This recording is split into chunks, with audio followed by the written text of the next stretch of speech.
For those who aren't familiar with me, I am Josh and Zach's dad. They used to be my sons, but things have kind of shifted, so they get around a heck of a lot more than I do.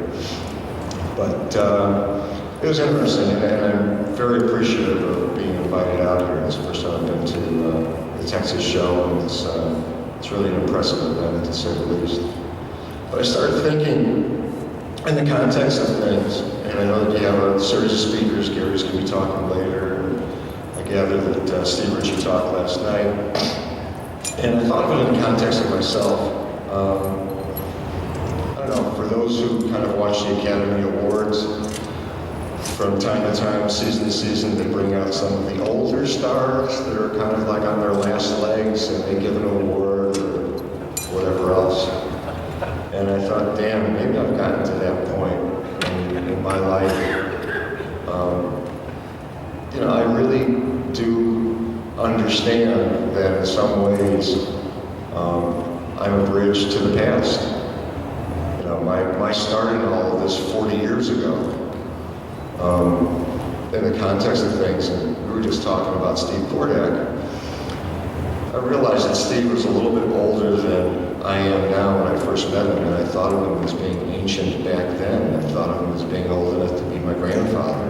And it's like, damn, have I really kind of come full circle to that?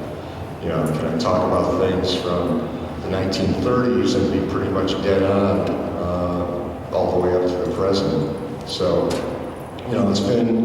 it's really been a remarkable journey for me. And again, I never envisioned it to be that way.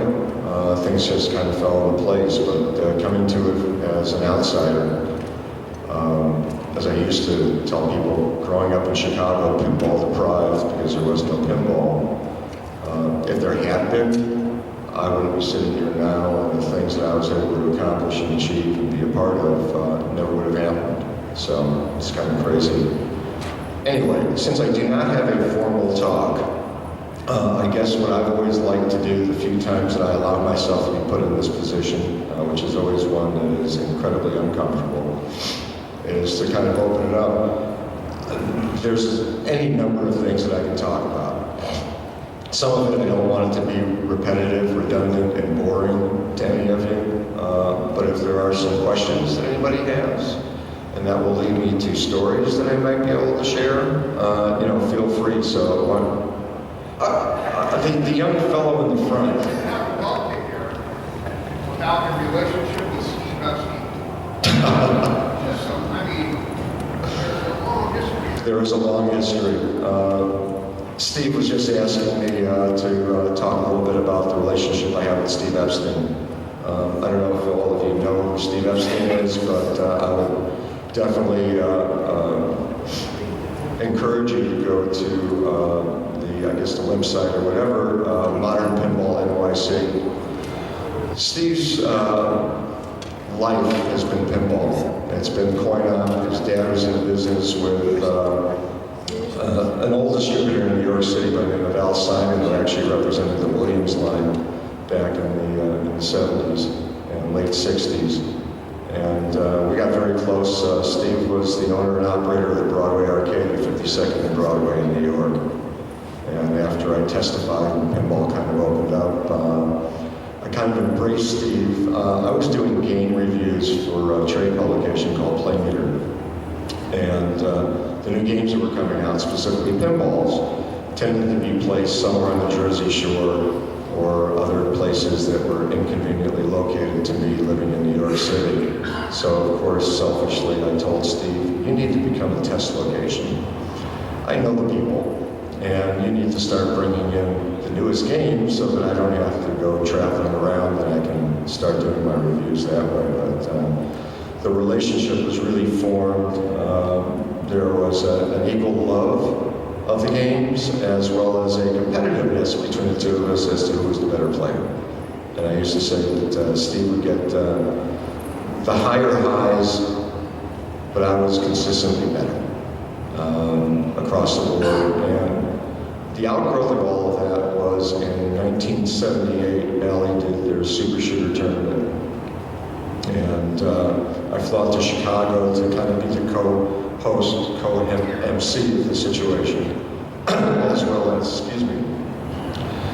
at the time the pinball book was out. So there was a lot of synergies there. And the person who won the tournament, taking nothing away from Ken Lunsford, God, I still remember the name, wasn't the person who played the best that weekend. And what wound up happening was Aladdin's Castles was kind of like a division ballot. They were all the mall game rooms for any of you who are kind of old enough or maybe look back at old media, newspapers, magazines, and 1 million players competed. And out of the 1 million players, the top 20 were flown into Chicago. They ranged in age, God, I remember this, from 12 to 32, and there was one woman. The media was amazing. There was a lot of live coverage back then, taking nothing away from Papa TV or anything else. I mean, you had all the major networks.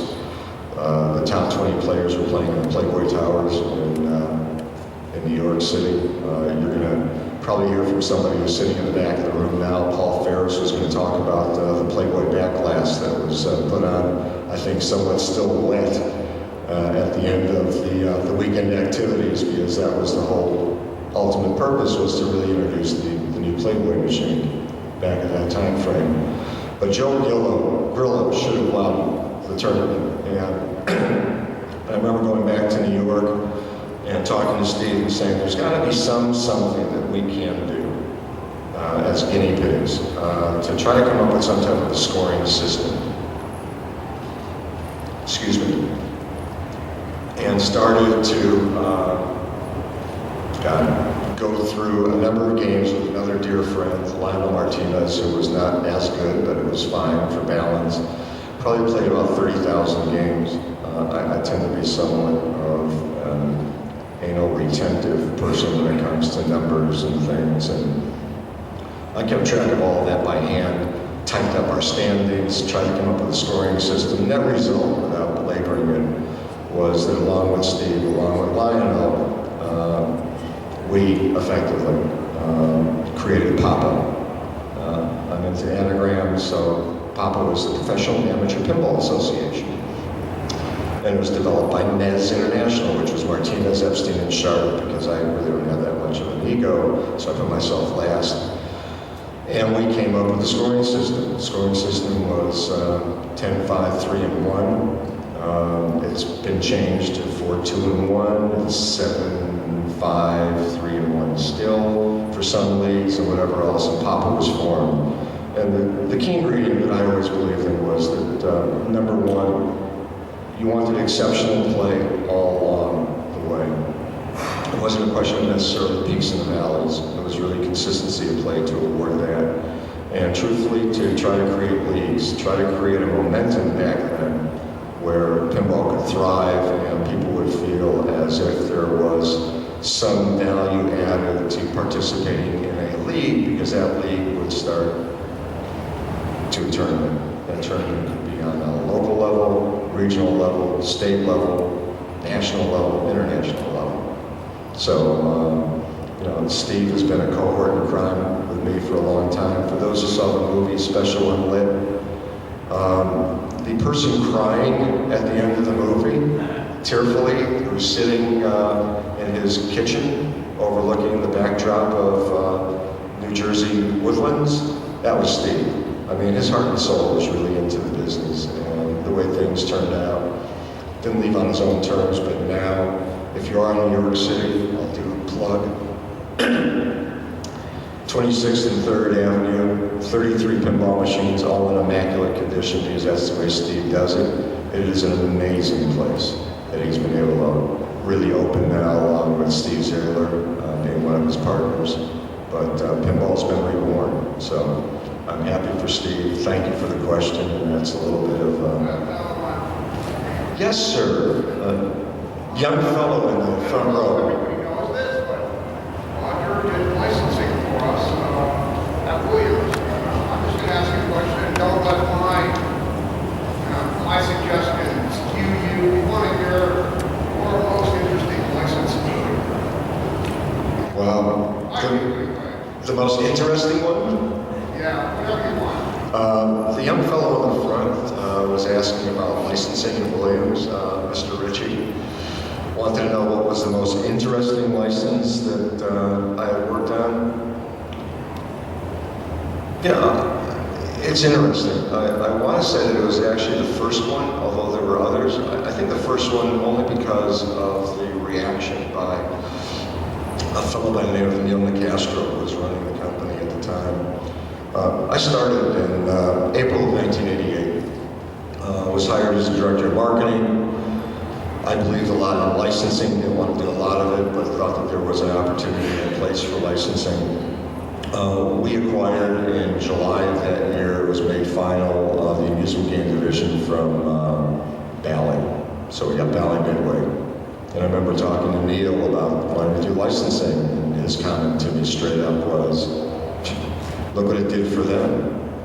Meaning that Bally had done a heck of a lot of licensing, as we all know, back in the 70s, early 80s. Tom Neiman was a very accomplished individual doing that. But truthfully, Bally fell in some hard times. But I said, no. I mean, I believe in it.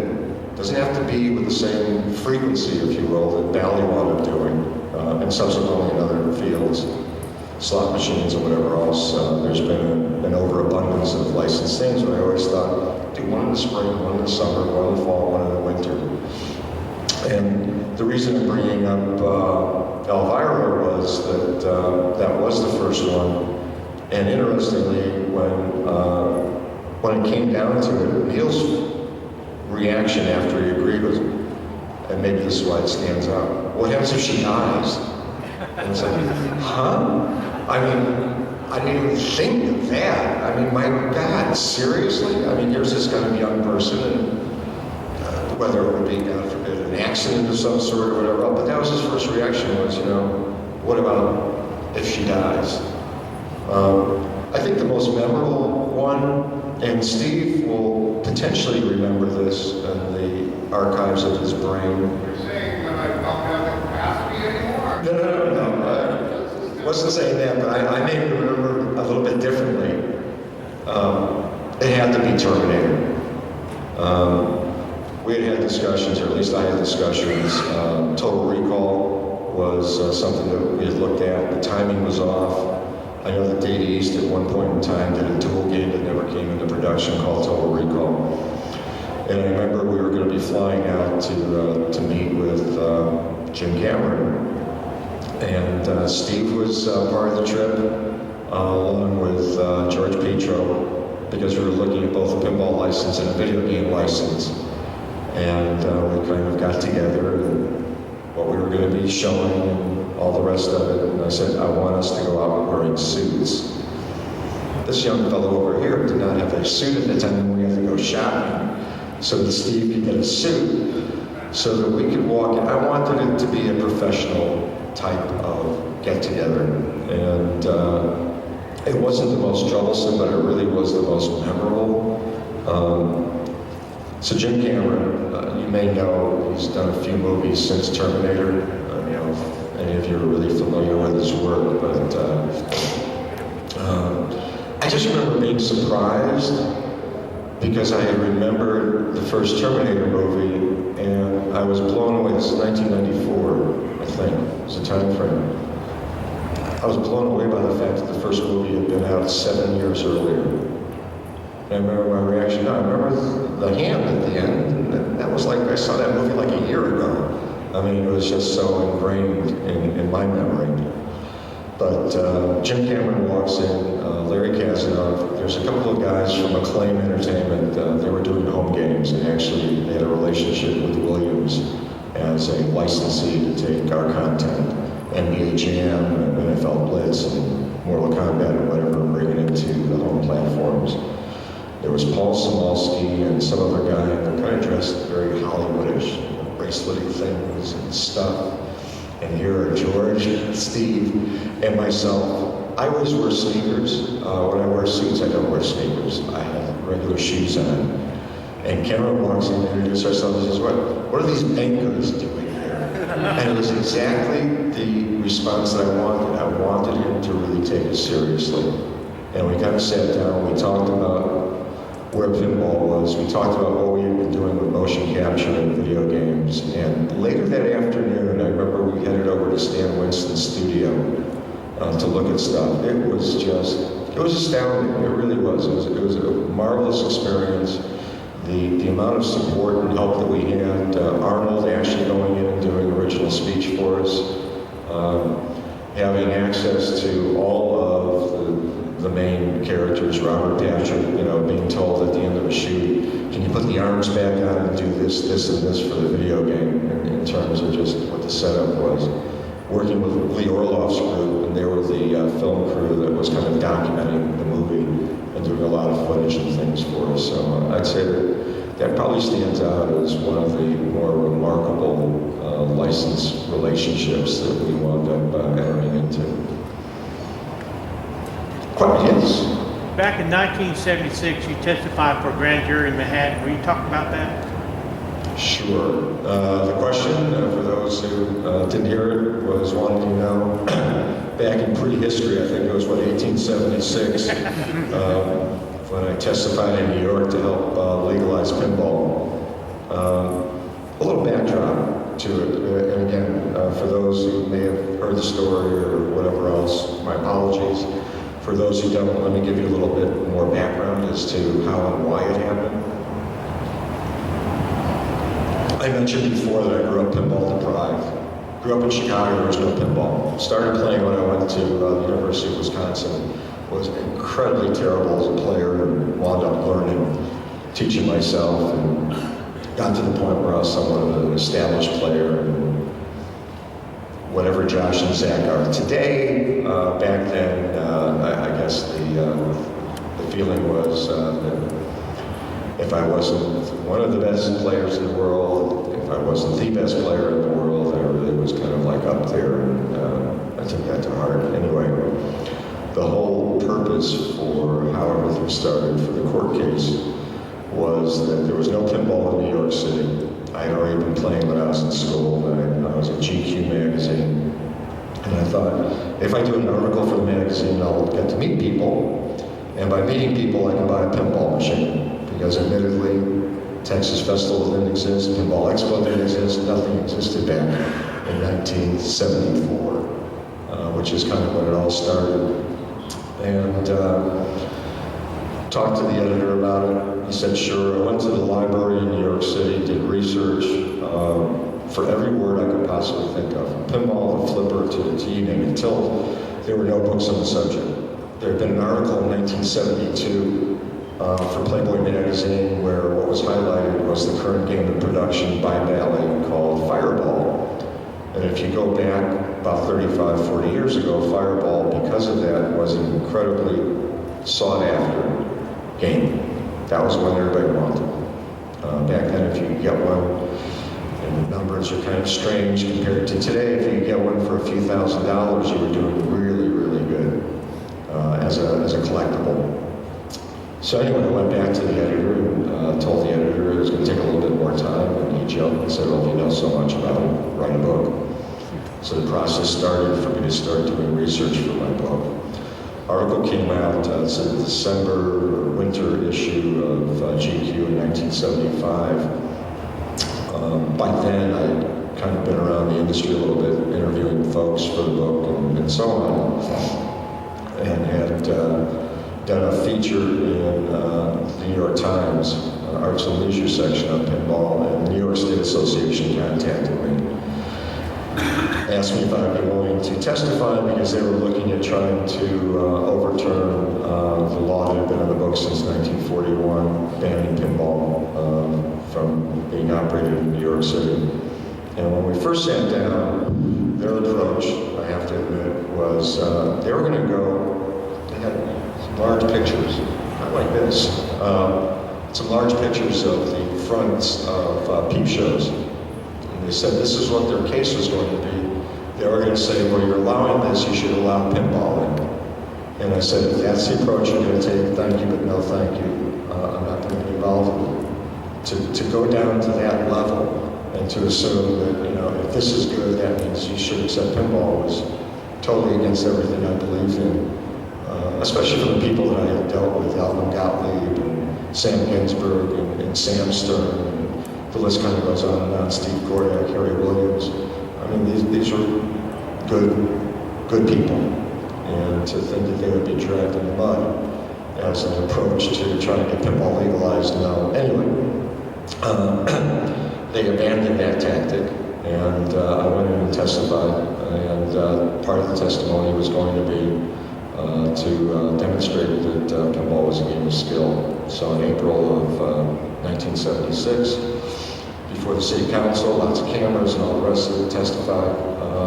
It was interesting, and again, I don't want to belabor it, it's boring to everybody, but the head of the city council, anybody who's seen my book, there's a picture of me. My hair, if I would have known we were going to take that picture, I would have gotten it cut beforehand. Anyway, the kind of older person with the white hair and the gruff kind of look on his face was the guy who was heading up the city council commission. Not a really nice guy, and the way it all started was, give your name, test, blah, blah, blah. Who's paying for you to be here?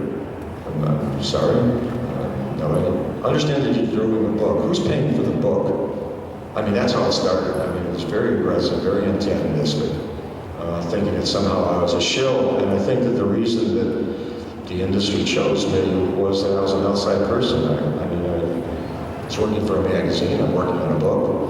I happen to be a fan, if you will, of the industry and of pinball. I didn't have any direct association with any of the companies at the time. So anyway, so we kind of went through the whole process. There were two games set up. One was El Dorado, the other one was Bank Shot. And all the camera crews and everything else were all set up by the El Dorado. I'll use, yeah. So I'm sitting here facing them. El Dorado's over here, Bank Shot is over there, because as some of you may know, every once in a while a pinball machine may not necessarily function correctly. So the Bank Shot was the backup game. God forbid something wound up happening. So we get to this point, and this guy again begrudgingly says, well, I guess you're now going to play pinball for us and show us it's a game of skill. And I started to get up, and I said yes. I started going this way, and the guy just very matter-of-factly for the entire room, not that game, that game. I think that he probably thought that that one was rigged or something else. There was a recess for about 20 minutes, all because the camera crews needed to take all of their stuff and set it all up for the game. And for those who know the two games that I just mentioned, it was a heck of a lot easier for me to justify and rationalize the layout and design, the objectives of a pool-based game than it was for this random, hi, this is El Dorado. It's kind of a Western theme. These targets represent this, that we're spelling out the name. I mean, my God, Bank Shot is like, here these kick-out holes, these are your targets. These are all corresponding to the 15 pool balls. What could be simpler and better than that? And then at the appropriate point in time, I know the people who said I made the shot that kind of changed the world. It was really the plunge that kind of did it all. I played the first couple of balls. I cradled the ball, aimed for shots, made those shots, tried to explain what I was doing, tried to talk about the geometry, the mindset of what goes into designing a game. And there was an experience that I had when I was doing research for my pinball book, and this is going to sound strange again, but you know, you got to fast forward over 30 some odd years. Encountered some games at a suburban bowling alley outside of Chicago where they had an automatic plunger. Just popped it, kind of went up. You know, the games back in 1975 weren't really made to do that. I thought it was just horrendous. I really did. And the reason that they didn't have plungers was because that was the element that was seen as being gambling and not skill. Figure that one out. So before my third ball, I remember, God, I want to make sure that I can get a plunger on it. So I mentioned to them, see these little lines, these gradient lines, these all represent, you know, the amount of force. There's 5 legs on top. It corresponds to a 5-ball game. And you can't get back up there. I mean, you can if it bounces and nudges off of a bumper, but by and large, you're kind of locked and loaded into the designs of that era to be somewhat good at what you're doing from the plunger start. And so if I do everything right, it's going to land right in the center. Pull a bend, hit the rubber. Then there was a hand of God that came down and it just went right through. And I'm ready to continue playing. Again, the little rough little man said, all right, that's enough. And walked away. It's like, I'm still playing here. Anyway, the city council passed the resolution 6-0. And with all due modesty, on April 1st, my birthday, then Mayor Abe Beam signed into law that pinball was allowed back in New York City legally.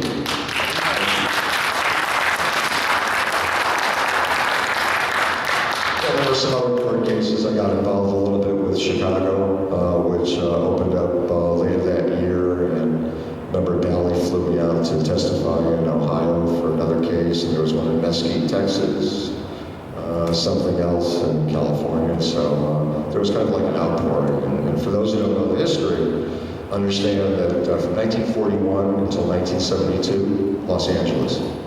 41 to 76, both New York City, if you will, and Chicago did not allow pinball. So suddenly you had three major metropolitan areas within the space of a few years, providing the opportunity for people to enjoy pinball without traveling either out of state or to some resort area, or in the case of New York, some hidden spots down in the village or going up into Harlem.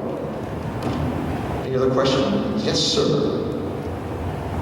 In regards to that day, who chose the tables? Did you have any input on what game you would be playing to display your skill? No,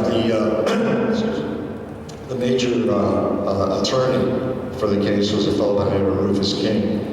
And for those who do any of their history when it comes to pinball, Rufus was involved with the Kefauver Commission in 1956, the only Supreme Court case that the industry ever kind of went through, and that was the delineation between basically bingo-style pinball and amusement games. And if you take a look, I don't know if there's any games here from the 50s, as I did my circuit last night, but you'll see the Gottlieb used to put down amusement pinball on the bottom arch. Rufus was hired by both Williams and Gottlieb. Bally was kind of over here because of what Bally was doing back then with one-ball games and slot machines and whatever else. So the distributor was Mondale. Those were the two games that were new back then, 1975 games. So no, I didn't have any input. Nobody asked my opinion as to do you have a preference. I had played every game, at that point in time, I had played every game manufactured from 1966. I had also played, admittedly, a number of games going back to the first one ever patented, which I now own, Improvements in Bagatelles from 1871. So I played games from the 30s, played a lot of Harry's games, Contact, and all the rest of it, on through the 40s and the 50s. So for me, and again, with all due modesty, I'm not Josh and Zach anymore. I was a pretty good and accomplished player, so it didn't matter. But as I said, I mean, the beauty of it, if you're really trying to explain to somebody pinball, and maybe some of you have experienced this, for a lot of people, pinball is just pinball. If there's a license attached to it, it makes it a little bit easier. Star Trek, oh, okay, I know Star Trek, I like Star Trek. But if it's just some, generic game, not taking anything away from what original themes are, it's very difficult for people to kind of get an understanding, oh, this is jacks to open, it must be a card game of some sort. So the fact that I had bank shot, as I said, was incredibly beneficial to be able to explain these are this. I mean, a spell-out game is a spell-out game. And back in the old days, it's like, hi, you're going to get the green targets, and then the yellow ones, and then the red ones. And when you do that, they're going to reset, and they're going to do this, that, and the other thing. So it was an ideal scenario for everything that happened that way. Yes? After games were legalized in New York City, was there a large explosion of games Yeah, there really was. I kind of alluded to the fact that I knew some places down in the village that were like head shops where you go in the back. There were some games there. But you had locations up and around 42nd Street, a lot around Broadway, and not just the Broadway arcade. And suddenly, yeah, there were games that were just popping up, mostly old, but a lot of the newer games that the companies were building, suddenly there became an opportunity to place them. So as I said, selfishly it worked out for me and Steve Epstein, the Broadway arcade, because we got to put in the newest, latest, and greatest games like Flash that came out. That was, I think, one of the first games that Steve was able to get as a test game. And the fact that we were doing $700 or $800 a week on a pinball machine on quarter play only reinforces just a side thing. My preference has always been and will always be, and I understand that there's a reason for it, because I played in Wisconsin. Wisconsin is an add-a-ball state. How many of you folks here are operators? Couple. If you're giving away 20% on replay, that's a $100 game, you're giving away $20 a week. If you're giving away another 2 to 3% on match, and it kind of goes down the road, all you're doing is eroding what your earnings are. I always believe that games should be placed on add-a-ball. And when Steve used to get us the numbers from the Broadway arcade internally, everybody would say, how is that possible? Because he's not giving away free games. You know, video gives you an extra life if you're playing Robotron or Defender. It doesn't give you a whole new game when you hit a certain threshold. So anyway, that's my feeling. It's a personal crusade. It never really worked too well when I was playing games in Valley with Joe Dillon or Blatz or Marty or anybody else. But I think that we've gotten to a point with pinball where it is coming back a little bit more and better. There are the retrocades and the barcades and some of these other places like pinball, New York pinball with Steve. But I think by and large, the biggest hurdle for pinball machines as a commercially operated device is earnings. If it can't earn as much as the video game or the dart game or the golf game, you got a problem. And the other major factor into that, admittedly, and maybe some of you have found it depending on where you play, other than in your own basement or your friends' places, maintenance. And a lot of the people that were around back 20, 30 years ago, 40 years ago, aren't there anymore. And you go into places and the games are just not maintained. And you know, it's 50 cents or $1 to play, and you put in your money and the flipper is off. Lights aren't there, God only knows what. It's a bad experience. And a mechanical device, just like a car, needs routine maintenance. And for smart operators out there, what they understand more than anything else is the resale value. If I buy this game, let me buy a new Star Trek or a new Metallica, a new whatever. If I maintain this game, it's going to accrue in value. If I run it down into the ground, well, that value is not going to be as great. You know, Medieval Madness is not talking about what Rick and Doug are doing. Take a look what the price points are for, say, used game that's 20 years old. I mean, it's remarkable to think that it has escalated in value to the point of 2, 3, 4, 5 times what it was originally priced at. So I think that you know, there's something to be said just to have a little TLC when it comes to games on location. That it? No. And one more. No, it's okay. I mean, am I good on timing? Hello. Well.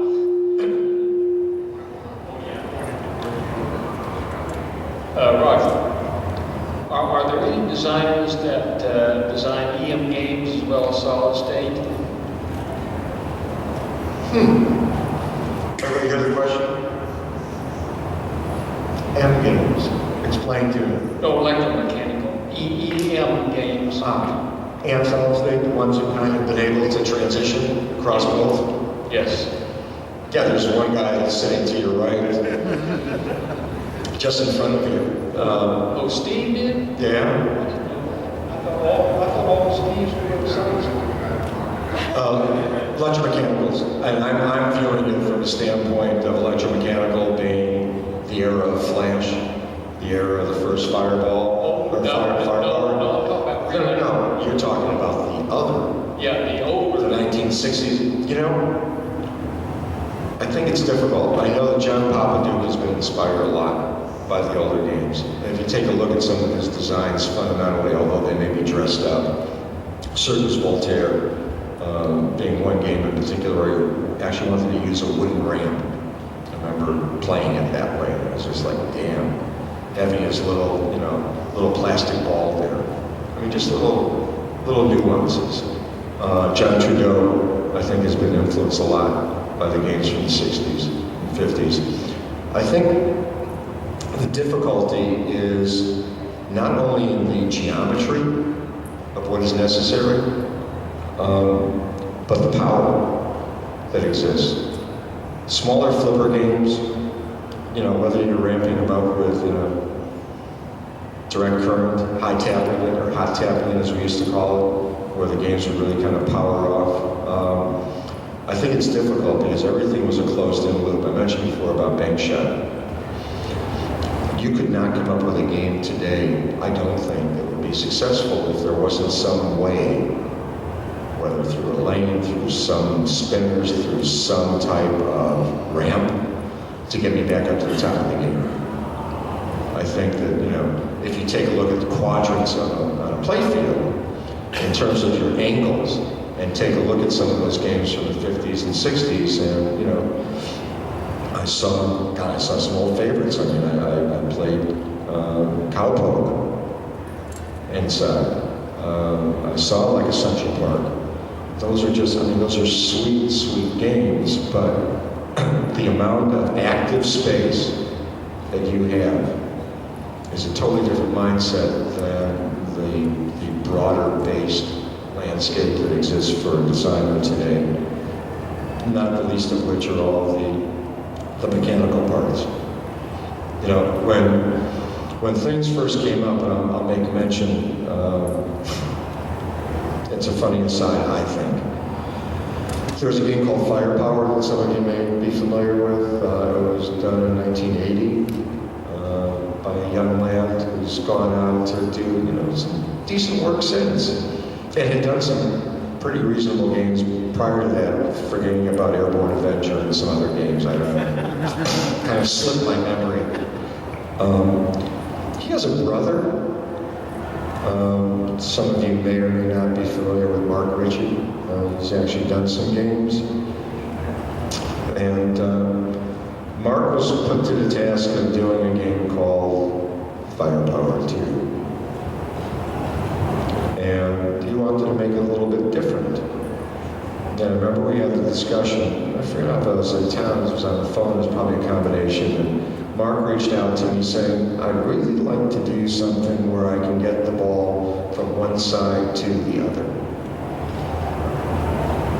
Yeah, so why don't you just put like a wire form going around, huh? Take a look back, I'm trying to get to a point for you. Take a look at a game like Roller Coaster that Gottlieb had done back in the 1950s. There were two little elevator things on the side that all kind of came up and traveled and came down. Just do that. Because this is before Xenon, it's before Mars that Gottlieb did. And that's what Mark wound up doing. And if you're familiar with Firepower 2, I think he did it very nicely. It's a closed-in shot. You make the shot to the left, travels across, and comes back down. I had worked on a game for Gottlieb. Ray Tienzer was a very young fellow back then. I'd like to think he was in college. He could have been in high school. And Ray is a genius when it comes to mechanics and whatever else working at Gottlieb. And I think he may be, I don't know, at Stern now or some other places or something. But as a summer project, I was working on a game that I was going to call Chicago Loop. And I had pictures of it, I had Polaroids and whatever. there's about 50 pounds of Bondo that you put. I wanted an elevated area on the game. This is like 1979, 1980. It was before Steve did, Black Knight. I just wanted to elevate it. I wasn't thinking double level. I was just, God, wouldn't it be nice to take off from the roller coaster type of thing and what I had talked to Mark Ritchie about afterwards? Wouldn't it be nice if the ball kind of elevated and kind of come around?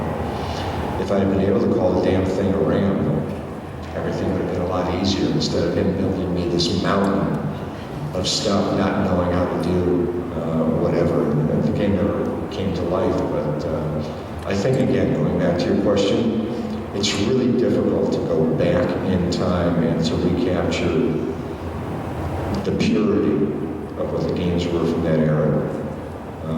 I don't think it would work today for today's audience. I think it would for collectors. But I think that the mindset that Steve has and everything else is how much more fun, how much more excitement can I put into this rather than scaling back and saying, okay, I have this kind of limited canvas to work with. So, for those who are collectors, if your collection is basically all new equipment, do consider looking at some of the older ones if those games are still around. They're becoming less and less. And I think that there's an era of games that people really don't have an appreciation of. I mean, I have a 5-star final at home. I have a Mills Official from 1932. They're wonderful games. I mean, it may just be pulling back a plunger and just kind of watching it go around, but just the kinetics of it. The simplicity of it, although it is incredibly difficult to land into those scoring holes. Having my little toilet seat things come down so that I've gotten that score.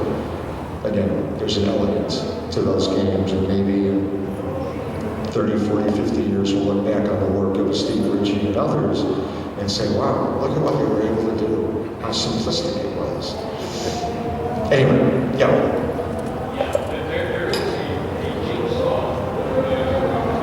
Oh, okay. I was just saying that there's a jigsaw in the other room. A brilliant, brilliant game. One of the most successful games of all time. It's a Rockola game that was built. You have to fill out actually a jigsaw puzzle. They also did another one called World Series. And if you look at those games, Internet Pinball Database or anything else, there is absolutely just a majesty to the mechanical elements that are in the game to get balls diverted and all the rest of it. Steve Kordak used to joke that, whatever was being done by the young pups, yeah, we've done that before. Different technologies, yeah, we've done that before. You want a diverter? Oh, let's see, let me think.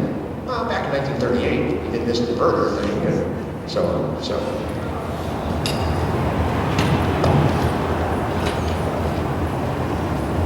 Do you have any thoughts on We're still good? Okay. I don't want to overstep my welcome.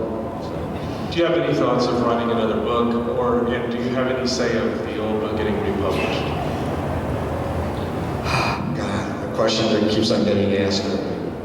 I get further and further away from the desire and the energy to do it. It took me 3 years to do the book. I traveled everywhere. We did take over 5,000 pictures. I think less than 300 are in the book. I have all of the other pictures. The original manuscript was about 260 pages. The final one was brought down to 99. So a lot more interviews, a lot more other stuff that I had put in. If I were to do another book, and the recommendation has been, well, just reprint that one and just add on from, 1978? I think the last games were the playfield shots of Captain Fantastic and Knight Rider and whatever else, so you kind of know what the era is. And I said, I could never do that. Well, just do it like on posters, and flyers, and and taking nothing away from Mr. Shalhoub and others. That's just not the way that I would do it. I mean, I would want to go around. The locations don't exist anymore the way that they once did. the type of people that you want to see in diversity. I always thought that the pinball book was a celebration of the people and places, people who play the games and the places where you could find them, the diversity of it. The girl with the little bandage on her wrist playing, the games that are in the laundromat or in the liquor store, as well as, truthfully, my homage to the founding fathers of the industry that I have the great good fortune to be able to meet, embrace as friends, and tell their stories. So the idea of doing a follow-up book couldn't just be an add-on. It would have to really be something much more laborious, if you will. I'm getting old. I don't have the energy that I once had and the wherewithal, as I said, to really go out there and kind of capture it all. It's something I toy around with. As for the first book, all the dead matter does exist. I've been asked to reprint it, republish it. We'll do it online. We'll do it this way. We'll do it that way. Talk to Josh and Zach when I'm gone. Maybe they'll do it. We'll see. I don't know. I mean, I kind of kick it around. In all honesty, it's not top of mind. The pictures that James Hamilton did are brilliant. Those are timeless. As I said, we have over 4,000 more that have never been seen of different places. You know, the way that the book came about, I had this vision of what I wanted to do. I'm a big Marx Brothers fan as to something that Jim Schulberg knows quite well from Pin Game Journal. And there was a book called the Marx Brothers Scrapbook. The Marx Brothers Scrapbook is this oversized cocktail table book from centuries ago. And what it is interviews, interspersed with other kind of information. That was the mindset. I wanted to do interviews. I wanted the story of the industry to come from the people who were either directly involved or were a generation removed. Just think in terms of David Gottlieb and Alvin Gottlieb, or Aaron Williams, or Steve Kordak, Wayne Dines, and all the rest. And from the art side, you know, people like Dave Christensen, George Malin, Paul Ferris, and others who were shaping the landscape of what we were seeing, what we were experiencing. And you know, I think that's it's a difficult thing to kind of go back in and duplicate. But having said that, I think that there's a lot to be said for going back in with the original manuscript. As I said, about twice as long as the first one. The publisher, when we first sat down, I went around and met with a variety of different publishers. None of them said no. The outgrowth was, you know, we can do this kind of paperback, this kind of thing here from Doubleday. That became Ed Chirponsky's approach. We could do it this way, that became Steve Kirk's approach. I mean, all the publishers that I met sounded kind of interesting, I wanted an oversized cocktail table book with lots of color. And, you know, after doing it I'll wrap up. After doing it for 3 years and sitting down, hiring an art director to lay everything out, we went through all the stuff, and all of the book was basically designed by myself, James, and George Del Morico. And so there's a lot of stuff to maybe at some point in time, in some way, shape, or form, some format, be able to share with everybody. I think that I've reached the end of my time. Thank you, everybody. I really do appreciate it. Hopefully